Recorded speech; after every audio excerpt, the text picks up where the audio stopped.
Hello, it's Dr. Pat, and we have Penny back for an update today. Penny, if you remember, or if you look at our old videos, broke her wing. So Penny decided she wanted to make eggs, and she was laying eggs. She wasn't eating calcium. She was primarily on a seed diet at the time.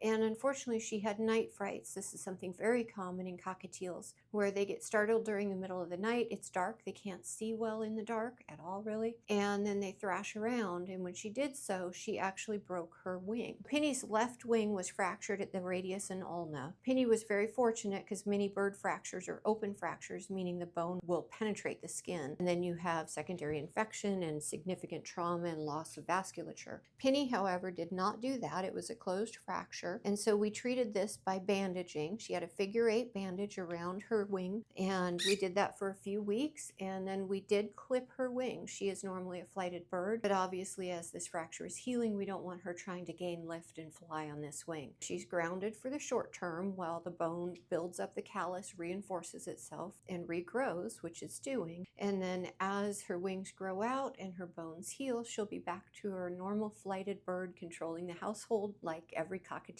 should. If you look at Penny, you can see she's still holding the left wing just a little bit lower than the right wing, but she's able to move this normally. She has full range of motion. She's attempted to fly several times, but I'm actually very pleased with her. I expect her to do well and be back to 100% in no time. So we've corrected a few things. So we've added a little night light to try to prevent the night frights. We're working on environmental cues to try to prevent egg laying. So controlling the daylight cycle, controlling how we pet her, not petting under the wings or over the back, she's mad, and trying to reduce the hormonal influence that's leading to the egg laying. And if that's not effectual, then we'll do something like a Lupron or Superlorn injection, which is a hormonal implant to prevent egg laying. And we have improved her diet, added pellets, and a calcium supplementation. So I think she's good for the long run. She's just a young one still at 7. We've seen 32-year-old cockatiels, so we want Miss Sassy Penny around for quite a long time.